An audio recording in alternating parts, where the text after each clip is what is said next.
Hey anyone who watches this.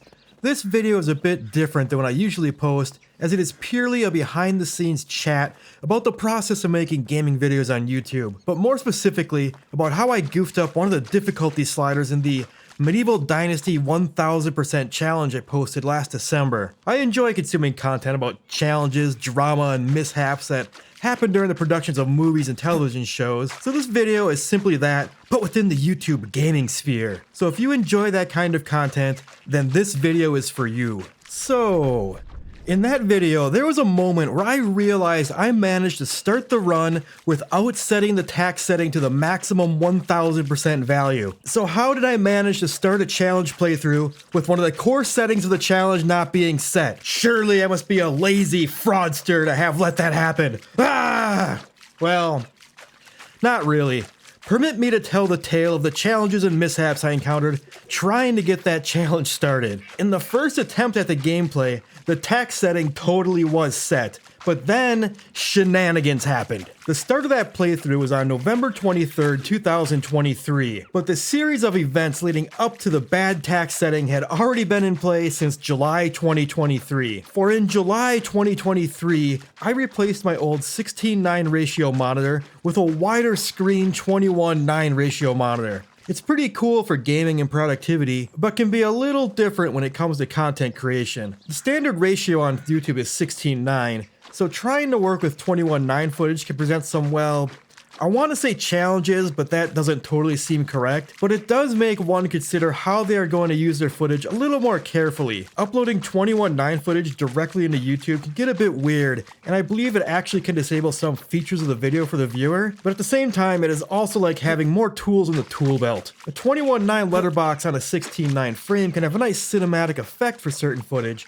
Or in some games, like Going Medieval, which doesn't have a UI that can be toggled, I can use the extra screen space to push the UI to the corners of the recording and then crop out the middle 16:9 section for some clean footage. But for the 1000% Medieval Dynasty challenge, I decided I just wanted to record everything in the straight 16:9 ratio. And this brings us to the second culprit in this scheme, the PC I built at the end of September 2023. Between July and September, if I wanted to do 16:9 recording on the 21:9 monitor, I could just select the proper 16:9 aspect ratio in any game, and it would play in 16:9 with black bars on the side. That computer was running on a NVIDIA graphics card on Windows 10. With the new computer, I was now on an AMD graphics card on Windows 11. And at first, I couldn't seem to select any 16:9 aspect ratio resolutions. I eventually figured out how to unlock them and started up Medieval Dynasty for this playthrough. Except, the full screen 16:9 ratio game with black bars just felt off. The frame rate was locked at 100 FPS,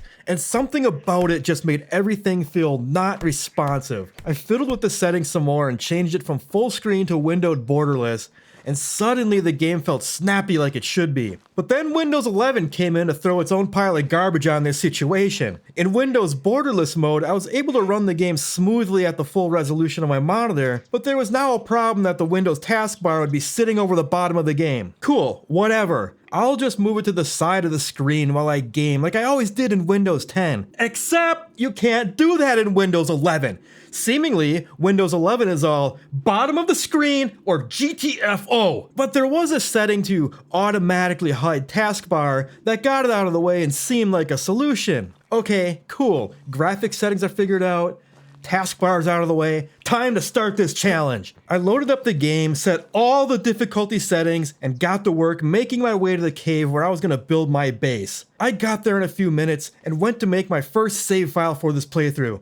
Except the game said no! I had used too many save files and needed to delete some. What is this, a console? But whatever. I was like 5 minutes into this run, so I'll just start over once I made room for the save slots. The saves taking up all my save slots are for the 10,000 Quark playthrough I did last summer. I didn't want to delete them as I do intend to someday continue that playthrough for content, so I opened up a second Explorer window in a backup location and moved them over via cut and paste keyboard command.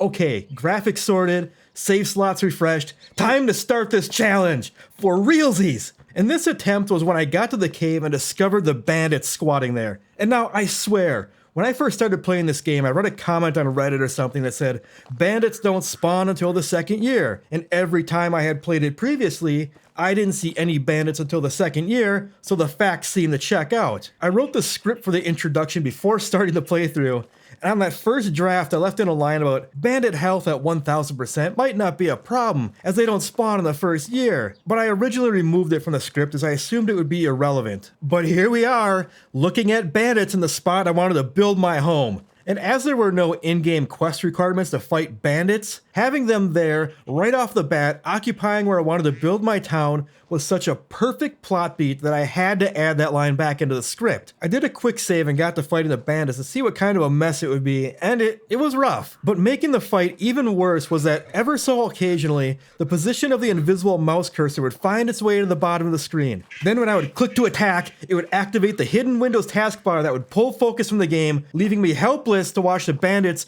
run up and one-shot poor Ratchamir. This couldn't stand. I couldn't move the taskbar to the right like I did in Windows 10, so I started searching for a real solution. One of the first things I found was a script for the auto hotkey macro program that claims it could totally disable and enable the taskbar via a keystroke. I've used auto hotkey in the past, but wasn't very proficient with it.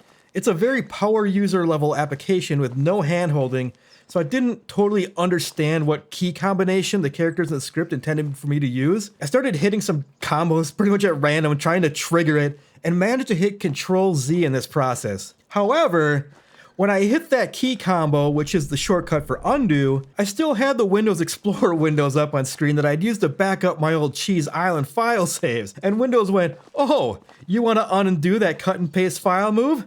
Gotcha, buddy!" And I watched as suddenly all the backed up saves move back into the game folder, overwriting the quick save I had with the bandit fight in it. I did find an application, Buttery Taskbar, that actually hides the taskbar in Windows 11, but my save with the bandits was gone.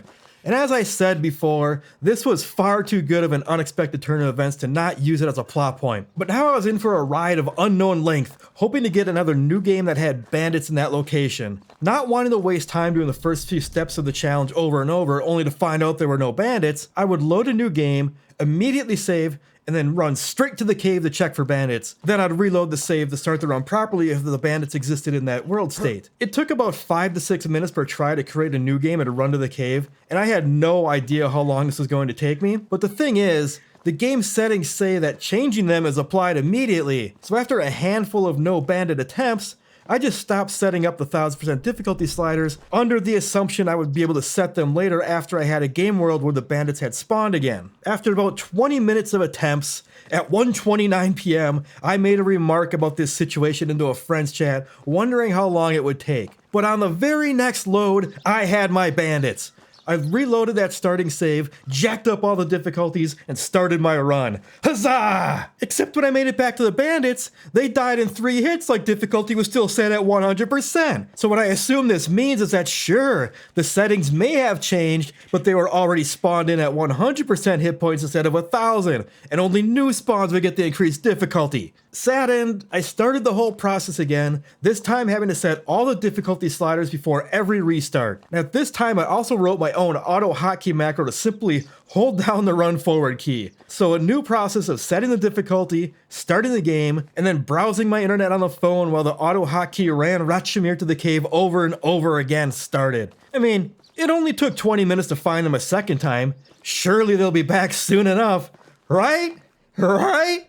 Wrong! It took 4 hours and 15 minutes of looping this process before they finally showed up again. So I had spent my entire afternoon setting the difficulty sliders over and over, possibly about 50 times. I was determined to make this content, but by this point my brain was numb, my body was numb, everything was a wreck, and the task setting in that version of the game was distant from the rest of the settings in the game. Can you fault me for missing one difficulty slider?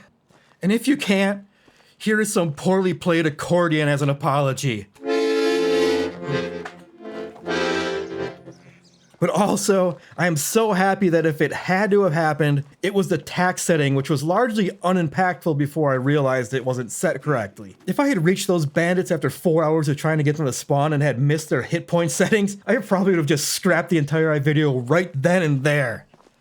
Alright, good talk. Here's a link to the original video this talks about if you haven't seen it yet. Otherwise, here's something else the robots think you'll enjoy. See ya later.